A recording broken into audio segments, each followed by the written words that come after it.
guys, welcome back to your channel. Hope you all are doing good.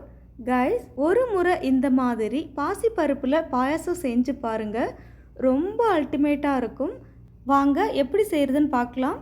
அதுக்கு முன்னாடி இப்போதான் நீங்க எங்களோட சேனல் ஃபர்ஸ்ட் டைம் பார்க்கறதா இருந்தா மறக்காம Subscribe பண்ணிக்கோங்க. இந்த பாசிப்பருப்பு பாயாசம் பண்ணுறதுக்காக முதல்ல பாசிப்பருப்பை ஒரு 4 மணி நேரம் தண்ணியில் ஊற வச்சு பிறகு வாஷ் பண்ணி குக்கரில் சேர்த்துக்கோங்க. கூடவே ஜவ்வரிசியையும் ஒரு 4 மணி நேரம் தண்ணியில் ஊற வச்சு இதையும் குக்கரில் சேர்த்துக்கோங்க.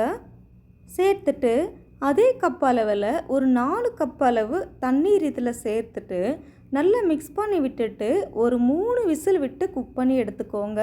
இப்போது 3 விசில் விட்டு வேக வச்சதும் ஒரு கரண்டி வச்சு இந்த மாதிரி மசிச்சு விட்டுக்கோங்க. பாசிப்பருப்பு ரொம்ப குழஞ்சி போயிருந்தால் பாயசம் ரொம்ப திக்காக இருக்கும். கொஞ்சம் முழுசாக இருக்கிற மாதிரி பார்த்துக்கோங்க. இப்போ மசிச்சு விட்டாச்சு. அடுத்ததாக 1 கப் அளவு பால், இது கூடவே 3 கப் அளவு தண்ணீர் சேர்த்து கொஞ்சமாக சேஃப்ரான் இருந்தால் சேர்த்துக்கோங்க, இல்லைன்னா விட்டுடுங்க. சேஃப்ரான் சேர்த்து மிக்ஸ் பண்ணி விட்டு ஒரு 5 மினிட்ஸ் அடுப்பில் வச்சு நல்லா கொதிக்க விட்டு இதை நம்ம வேக வச்சுருக்க பாசிப்பருப்பு கூட சேர்த்துக்கோங்க. கூடவே ஒரு 3/4 கப் அளவு நாட்டு சர்க்கரை, ஒயிட் சுகர் அல்லது வெல்லம் இருந்தால் சேர்த்துக்கோங்க.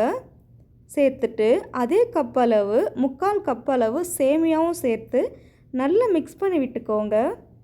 அடுத்ததாக 2 ஏலக்காவை நல்லா க்ரஷ் பண்ணி இதையும் இது கூட சேர்த்து நல்லா மிக்ஸ் பண்ணி விட்டுட்டே இருங்க. ஏன்னா பாசிப்பருப்பு பால் எல்லாம் சேர்த்துருக்கிறதுனால அடி பிடிச்சாலும் அடி பிடிக்கும்.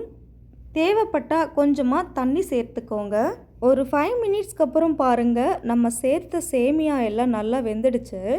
ப்ளஸ் திக் கன்சிஸ்டன்சியும் வந்துடுச்சு. இந்த ஸ்டேஜில் ஒரு பேனில் கொஞ்சமாக நெய் சேர்த்து நெய் சூடானதும் ஒரு 20 கேஷ்யூநட் போல் சேர்த்து ஒரு 2 நிமிஷத்துக்கு நல்லா ரோஸ்ட் பண்ணிக்கோங்க. கேஷ்யூநட் கொஞ்சம் ரோஸ்ட் ஆன உடனே ஒரு 20 உலர்ந்த திராட்சையை இதில் சேர்த்து இதையும் நல்லா பொன்னிறமாக வர வரைக்கும் வறுத்து பாயாசத்தில் சேர்த்துக்கோங்க. சேர்த்துட்டு நல்லா மிக்ஸ் பண்ணி விட்டு சர்வ் பண்ணிக்கோங்க. அவ்வளோதாங்க, நம்மளோட பாசிப்பருப்பு பாயாசம் ரொம்ப சூப்பராகவே ரெடி ஆகிடுச்சு. இந்த பாயாசத்தில் நம்ம பாசிப்பருப்பு அண்ட் ஜாகரி ஆட் பண்ணியிருக்கிறதுனால ரொம்ப டேஸ்டியாக இருக்கும் அண்ட் ஹெல்த்தியும் கூட. கண்டிப்பாக இதே மாதிரி உங்கள் வீட்டில் ட்ரை பண்ணி பார்த்துட்டு எப்படி இருக்குன்னு கமெண்ட் பண்ணுங்கள். அண்ட் இந்த வீடியோ உங்களுக்கு பிடிச்சிருந்தா லைக், ஷேர், கமெண்ட் அண்ட் மறக்காமல் Subscribe பண்ணுங்கள். தேங்க்யூ ஃபார் வாட்சிங்.